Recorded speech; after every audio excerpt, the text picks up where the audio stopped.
December 8th, 2022. It's early here in Greenback, Tennessee.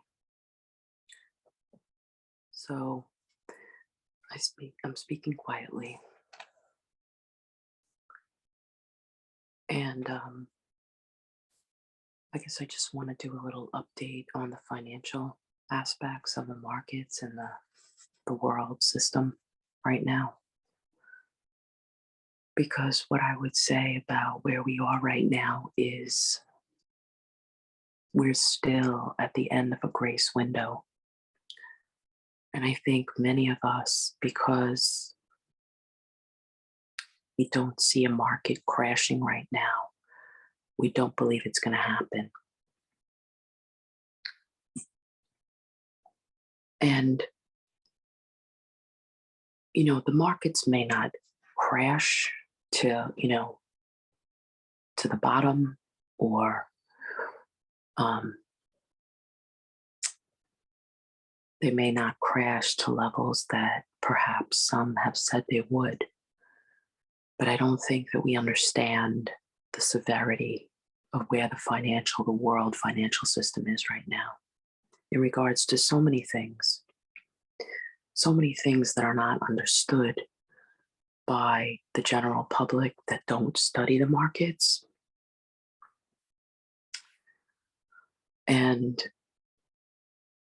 Or understand them. And it's kind of like when we don't understand our body in a certain way, and we have a disease or we have a big problem in our health, and we're not educated, so we're ignorant. And because of that, we suffer greatly due to our ignorance, because we don't make any changes, because we don't know. That's where the financial system is at. And I just feel like we're at the cliff of the end of a grace period. And it seems to me that what's happening in the world financial system is being drawn out longer than we had expected.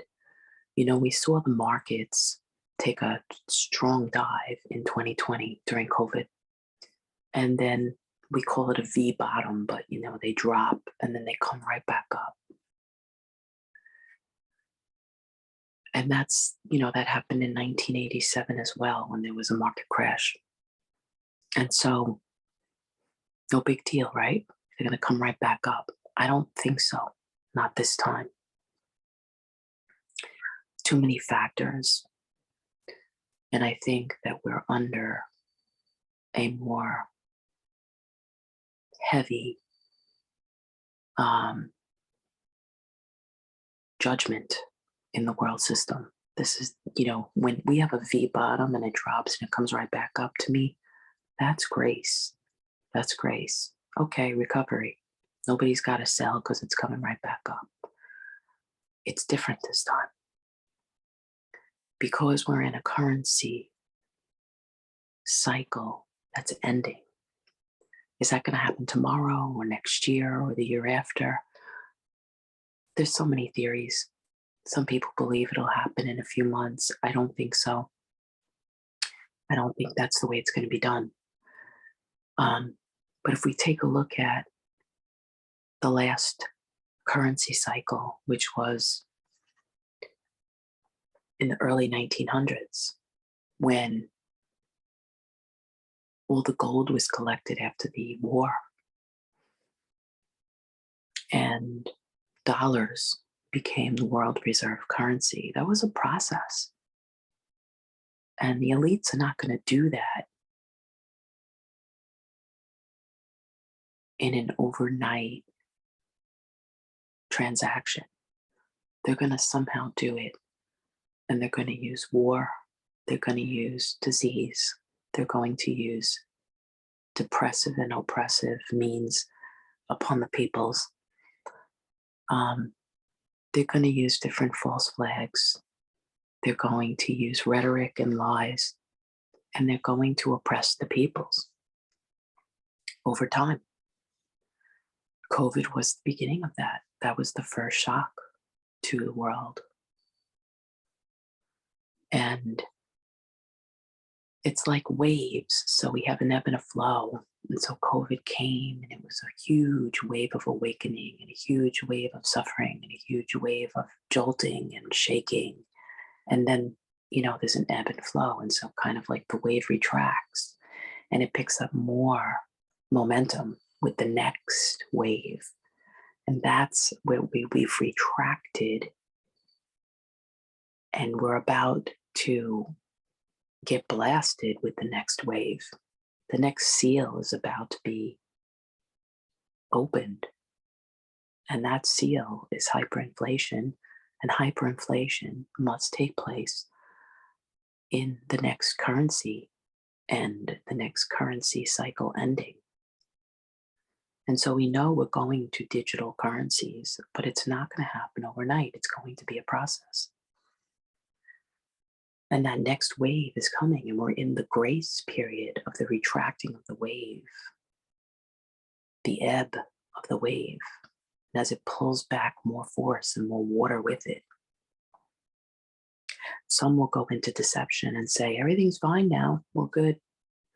But others who are awake will say, there's a bigger wave coming, prepare. And so for those who have begun to prepare in different ways through different measures, they are being scoffed at, hated by, judged by those who haven't prepared and who believe everything's fine now. Look, the wave's gone away, everything's fine. And that grace period is just about up. In 1913, and I've talked about this on several videos, you can go back and look at them. The elites formed the Federal Reserve, which is the United States Central Bank, on Christmas Eve. It was done way before that, but they instituted it on Christmas Eve when everybody was preparing for Christmas. The Fed was formed, the Federal Reserve, and all politicians, all nations leaders were bought through that process. And that's why, in my belief, all nations are one, working together, and all have a role. And they then used war, which they create through social issues that they create as well. Hitler. I know these are topics you don't talk about in the open because there's too many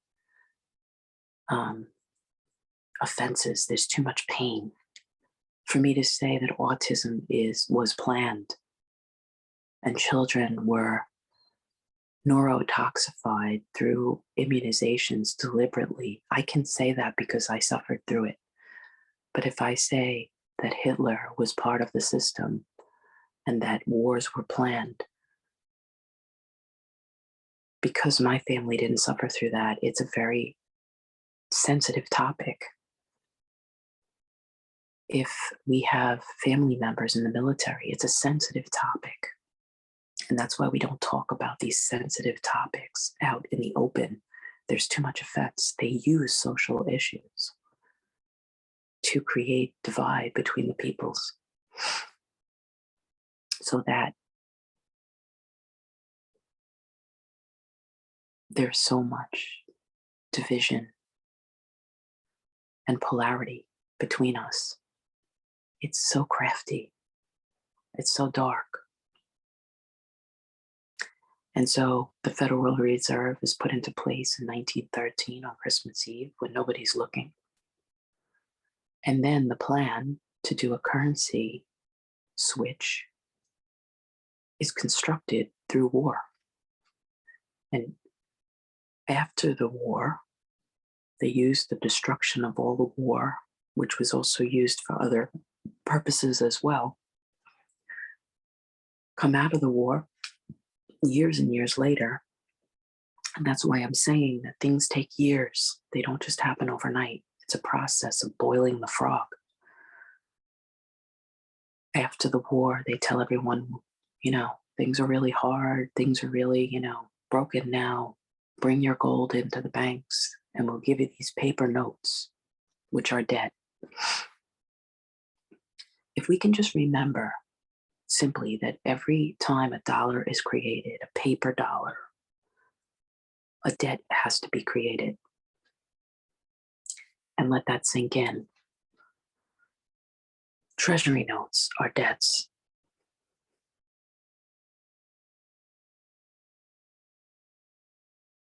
A dollar cannot be created without creating a debt with interest on it. And so the people, what do? We say now, hey, I'd never bring my gold in there. 100 years later, yeah, I'd never bring my gold to go get those dollar paper notes. But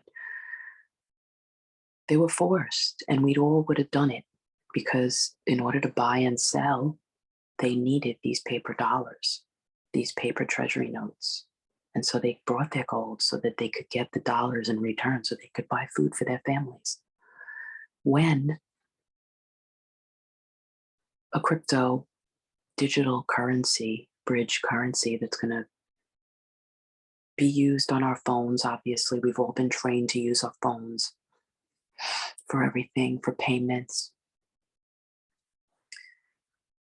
When they slowly boil us into using a cryptocurrency through our phone, we're going to do it because we won't be able to buy or sell without doing it.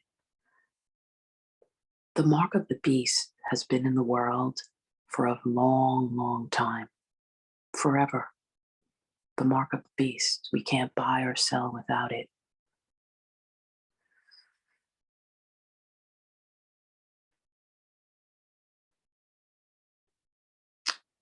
Money and our dark attachment to it is a daily test in our soul and in our walk and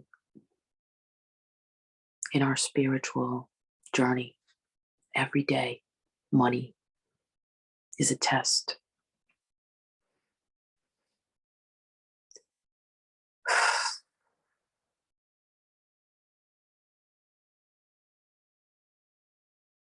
And so will we be given a cryptocurrency overnight? I don't think so. I don't think so.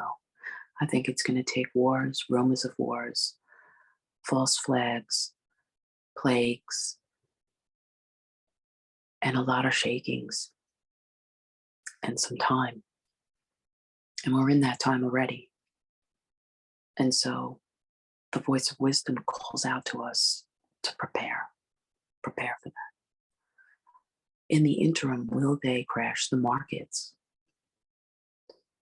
That's a tough question to answer.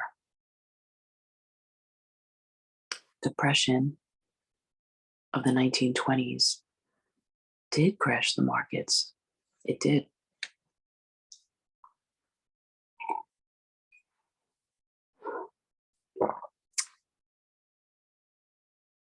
But the amount of derivatives in the markets now, if they were to crash the markets, it's a major domino effect that is way beyond where the markets would, the kind of money, the kind of debt that was in the markets in the 1920s.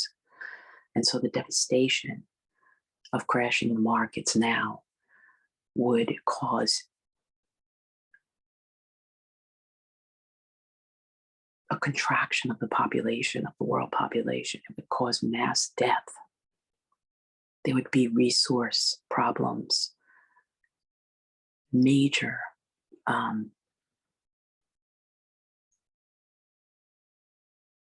starvation to some areas. There would be sickness and disease. There would be lack.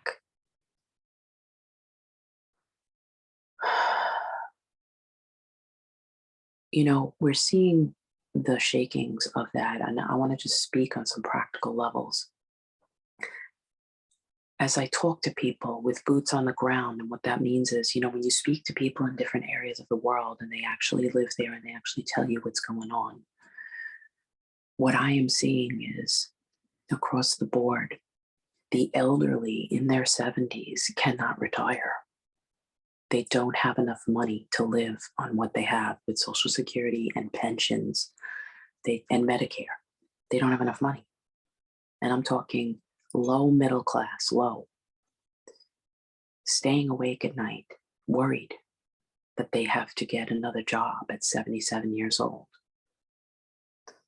I'm seeing major changes in insurance and across the board in all the people I talk to, unless they work for the state or the government, if they have a blue collar job or if they work for a corporation, or there is major changes in health insurance right now where people are going to stop going to the doctor and they're just going to die from their diseases. And I'm just being frank. Insurance companies have changed their policies under the table, and people are just finding out after they go for a thallium stress test because they have heart disease, and they're finding out they have to pay $4,000 for their test. And they get the paper and statement, and they're wondering what happened. My company always covered these tests, and now they're not. Go for lab work. It used to be covered. Maybe you paid $30 or $50, and now you're getting a bill for $250 or $400 for the lab work. Compile this. Compile it. This is what's happening across the board. Co-payments are skyrocketing. Insurance companies are not covering. Even though they cost monthly, people are paying tons of money for health insurance. Their companies are not covering nearly what they covered before. Across the board, boots on the ground, this is happening, especially in America and people that I talk to here on the Northeast side of America. Major, major, major.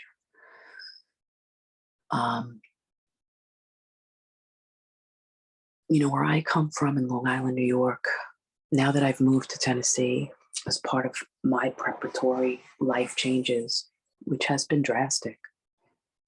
And I just want to say that in Tennessee, I'm here now. It is definitely a different world than Long Island, New York. It is, it lacks the anxiety of Long Island, New York. There's a calmness, there's a peace, there's nature, there's mountains, there's lakes, there's patriotism, there is a welcoming hospitality spirit here that I don't see even in other states in the South. I've been in Georgia, I've been in South Carolina, I've been in North Carolina. I see something really different here. Very, very strong hospitality. And there's a blessing in this land. But there's a simplicity in life here and in areas of the South. There's a simplicity. There's a totally different spirit here than where I came from. There's a lot of money sloshing around in Long Island, New York. As we know, a lot of the money that was from the city, from Brooklyn, from Manhattan, moved out to Long Island. And so in certain parts and in certain streams, there's a lot of money sloshing around there, but not everywhere. People are definitely under hardship there as well.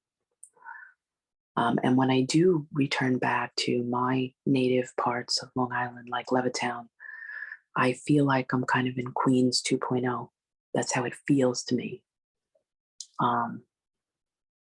Just the way the houses are set up and the sizes of the houses and the traffic and the congestion and the closeness of everything and the population, and everything is just packed with people.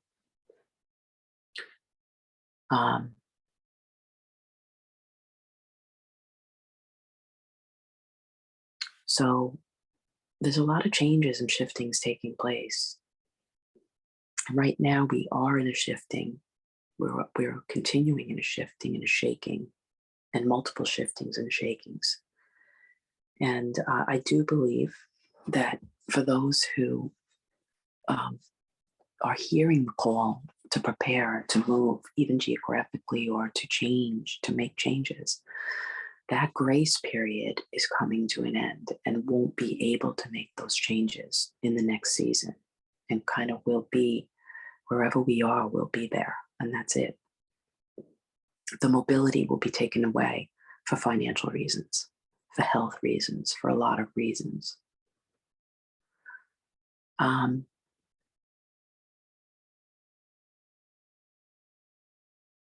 and so we know we're in the end of a currency cycle, and that's going to happen in increments. And I believe that we have to hear more about the dollar. Um, could there be a major false flag that is a catalyst? Yes, I believe that. But I think we have to keep hearing more about the dollar not wanting to be used in foreign nations for oil trade, especially oil trade, because the dollar isn't really backed by anything but petro. So we have to listen for these rhetorics about trading petro in other currencies rather than the dollar. And we are hearing that. We have to watch the markets and watch the currency markets and see where they are at. And they, currencies have taken a major dive, but we have to see more volatility in those markets before we see a currency change. um, I've been studying cryptocurrency for the last at least 5 years and studying the widespread equity markets and all other markets for the last 10 years. And in my opinion, roughly, I think it takes about maybe 20 years to do a complete currency change. Bitcoin was created by the elites and floated out during the 2008 financial crisis. Very, very telling. So 2008 to 22, 23, we're at about 15 years. And I think we're looking at another maybe 5 more years to make that transition. I think we will have a lot of shakings and jolts and shiftings and people moving around and things moving around and shifting around, and even a lot of loss of life in the next few years. A lot of things are happening under our nose, and we need to be awake and alert to them. And I think we're going to continue in that wave, in those waves, for the next few years. I believe 2023 is going to be a deceptive year when it comes to cryptocurrency. I think crypto is going to get polarized. I think it's going to be more negative rhetoric coming out about it. Maybe the people will believe it's not going to happen. Perhaps a lot of the false cryptos that were created, and I don't even know how many there are. I heard there was like 20,000 cryptos, will fall away. They'll die because the false has to fall away and die before they raise up the true. And so that will all happen. And I think, we're just going to see more of that. And then that may be a quick breaking of the crypto system. And then we may see the real cryptos get bought up. And then I think in 24, there's just going to be a lot of volatility, both in crypto and in the stock markets. I think they're going to be very hard to trade because there's going to be a lot of shaking back and forth, back and forth, back and forth in equities and in cryptos. And there will be a lot of news and a lot of things floating out to the public now. Now we're starting to see a lot of things floating out to the public. When you start to see things on CNN and on Fox, they're floating out a rhetoric for the people to hear and to get used to it. And so we are starting to see that on these major news channels. That's all done on purpose. And then when 2025 comes, I think there's going to be more of a solid decision floated out about a bridge digital currency to the world. So, in between now and then, I think we're going to see a lot of shaking in the petrol markets, in oil, in trading commodities, in gold, silver, and in currencies, paper fiat currencies. So we have to see those shakings take place. And I think a lot of that, I think the first major shaking is going to happen in 23. And then there's going to be like a retraction and like a safety play, and it'll seem like everything's okay. But then we'll hear more rhetoric. And then 2024, I think we're going to see a lot of shaking, a lot of turmoil, a lot of disruption, to the point that once 2025 comes and they start talking about a world digital crypto bridge currency, it will almost be a remedy to that turbulence for the world. And the people will want it. It will be more accepted by them. You know, it's no secret, Agenda 2030 is on the table for a long time through the WEF. And between 25 and 30, I think that's the last of the 20 years, that I was talking about, where a currency has to be floated out for 20 years, where you have a currency change, a cycle of a currency change. And I think 25 to 2030 is that last 5 years. But what will happen to the world between now and then? And I think that there's just going to be major, major changes. And I think we have to think about, in 5 years, what will life be like? And I was talking to my daughter about this. We have to think about, in 5 years, where will my family be? Where will my grandparents be? Where will my children be? Where will my health be? Where will the economy be? Where will currencies be? How will I be positioned? And where will my soul be? Where a lot of us won't be here. And I think we need to think to prepare that way. Some people will say, you can only live for today. Yes. But there's also wisdom in preparation. And I do believe that movement is going to be restricted in the next couple of years. I think if we think there was a lot of movement now, and New York has had the most movement out. The most people have moved out of New York than any other state in the nation in the last 3 years, 2 years, and especially in the last year. But I think that 23 and 24 is going to bring even more volatility, especially 24. I think people are going to run. In 2024, it's going to be like very abrupt changes happening in people's lives. And for people who have been feeling the sensing of like, I should move, I should make a move, I should make a change, that haven't mustered, I guess, the courage or strength or whatever, or ability to do that yet, in 24, I think it's going to be a disruptive move for a lot of people moving around. And they're going to settle, I guess, in certain ways. Physically, they'll settle, and also just mentally, emotionally, and financially, they will settle for a lot less, a lot simpler life than they thought that they could tolerate. I think people are going to settle into tiny homes, RVs.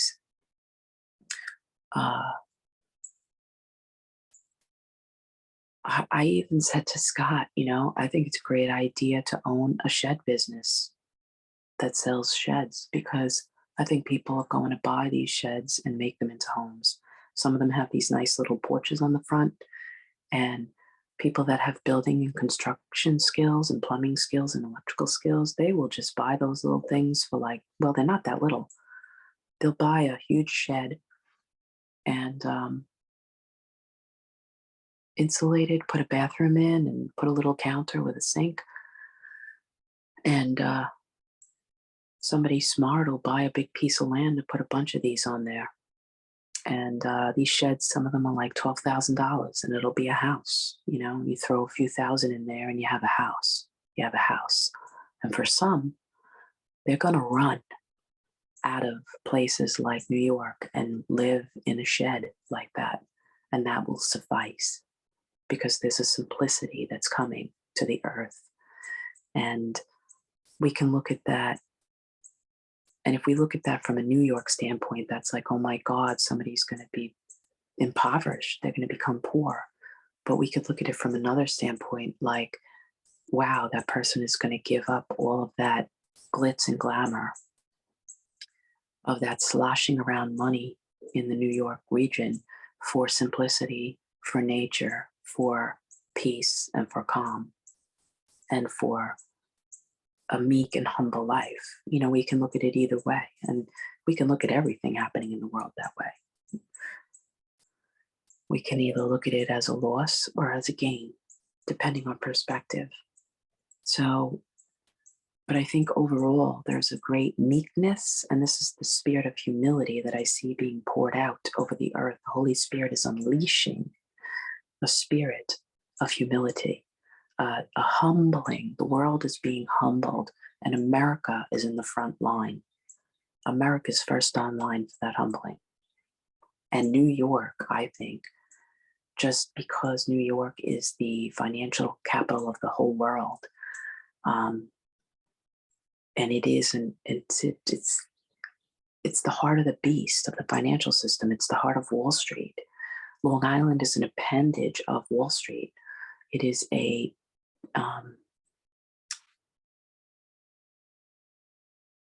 it's an outstretch. It's an outlier of Wall Street. And I don't say this to attack. I'm speaking truth of what my intuition or my spirit is showing me. The Holy Spirit, I feel, is showing me that a great humbling is coming, and God is going to be in the humbling. And our perspective is either going to see that humbling as a blessing or as a curse. And I'm not saying things are going to be easy. They're not. They're not going to be easy. But there will come times where we settle into that humbling and we're going to change. There's going to be soul transformation. There's going to be repentance. There's going to be a letting go of what is of this world. There's going to be sanctification and cleansing. Does it mean that nobody that is going to have money? No, there'll be those who God will appoint, just like, we see those people in the Bible who God entrusted with money because they could be entrusted as servants to not only utilize that money wisely, but steward it wisely. And because they were givers, they were generous, and they had a heart for the people, not just for themselves. But I think overall, we're seeing a great humbling coming across the world and the earth and America and New York and Wall Street and just the cities. We're going to see a great humbling, and we're in the preparatory stages. And as we feel the spirit of humbling coming over, the waves and the billows of humbling, this is God. God is in this. And so no weapon formed against us will prosper, right? And even though darkness is bringing great hardship to the world and is humbling the world, God is in the humbling, because all darkness is a means for redemption, to bring us back to our true identity, out of this world and into the kingdom. And so each of us has to pray, what does that look like for my path? Deception is telling people now that it's all over. COVID has passed. Everything's going to be okay. Look, the markets aren't crashing. They're not going to have a cryptocurrency. And I think that greater deception about the cryptocurrency is coming, because I do believe they're going to smash cryptocurrencies in the next few months. And I think people are going to take a sigh of relief and say, it's all over. That's not going to happen. And that's going to be the great deception of digital money. That's the great deception. But there's going to come a bottom when cryptocurrency is pulverized on purpose, and smart money is going to buy it at the bottom. And they're going to be able to make a lot of money and invest a lot in that and see great gains in that. But the world will look at it and say, oh, look, it's over. So there's a lot of scenarios that could take place, and I can get into a lot of things about derivatives and credit default swaps. And there's so many deceptions in the market that are in the quadrillions of dollars that don't exist, that actually are just digits on a paper, on a screen. And if they crashed the markets, these quadrillions would contract the earth to the point of major death and a major population contraction in the whole world. So if the markets crash, we will see devastation beyond our imagination.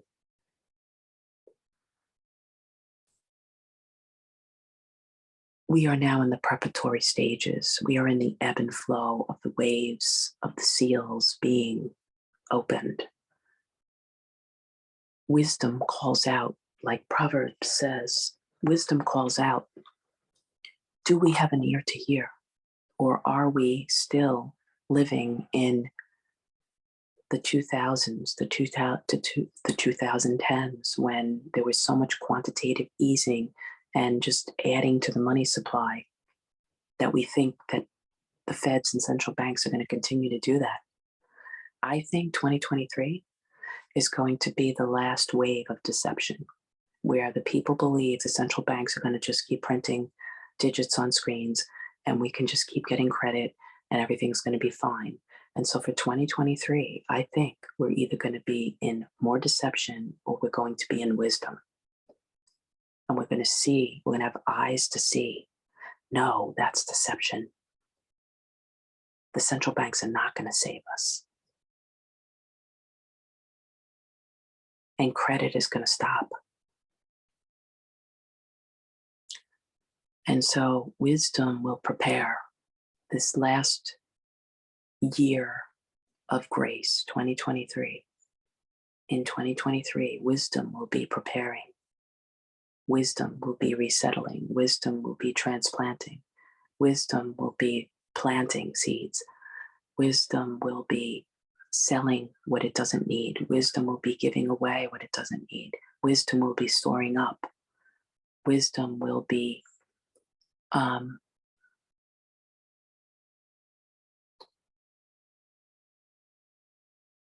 preparing its gardens. Wisdom will be taking care of its health, mental, emotional, physical, financial. Wisdom will be tightening the belt, focusing on the kingdom, focusing on love, focusing on helping others, preparing a place for others. Wisdom will be laughed at in 2023. Wisdom will be mocked and scoffed. Wisdom will be judged. And wisdom won't care what others are saying about it, because it will be caught up in the humble wave. Wisdom and humility will partner in 2023. And deception and pride will also partner. And which camp will we be found in? Will we be found in wisdom and humility, or will we be found in deception and pride? So I think that's what's being laid before us right now. We're not to focus on the timing, because I think that we're going to be deceived if we do. I think we're supposed to focus on the wisdom calling out to us, the humility billowing over us, and the truth being shown to us between the lines, between the deceptions, as we are given eyes to see in the spirit, as we bow down in the humble wave, while we wait for the next great awakening, which is on the way, 2024. A lot of volatility coming, a lot of volatility coming in every realm. Spirit realms are going to be kicking up majorly. 24, spirit realms are going to be kicking up majorly. It's time to spiritually prepare now, physically prepare now, emotionally prepare now, mentally prepare now, financially prepare now. In 2023, we can either go into greater deception or greater truth.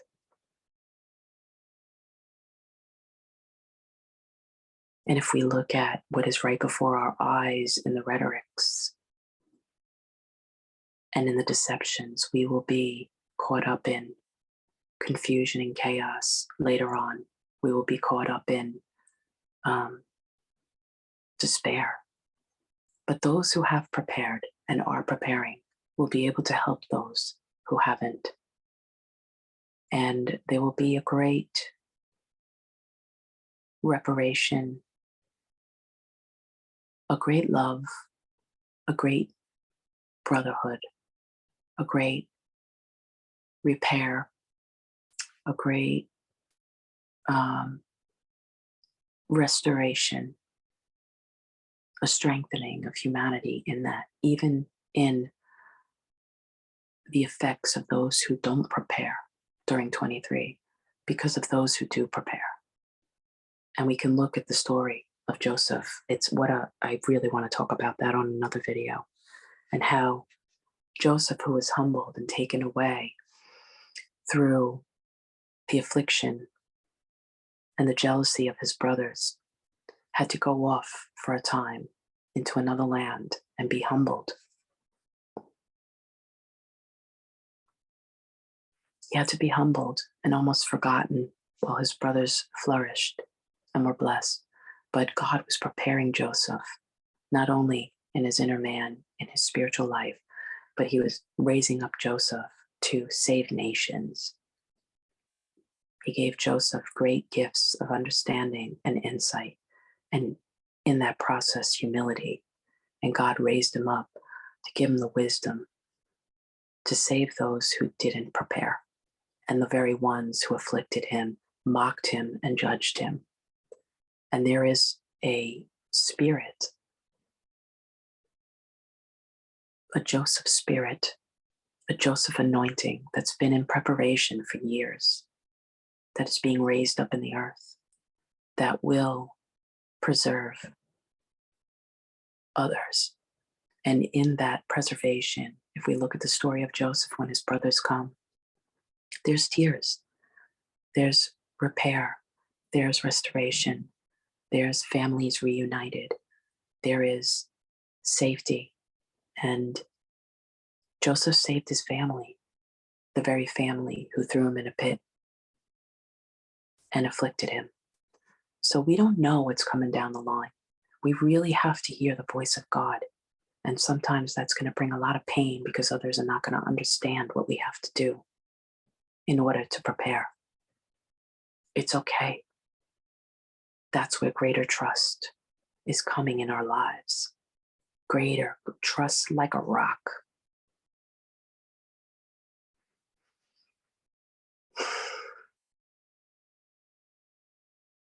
God's calling us to do things we've never done. The world is shaking. We're going to be called to do things we've never done, go places we've never been, let go of things we never thought we would, to prepare for a time that will bring great restoration and redemption and safety for others.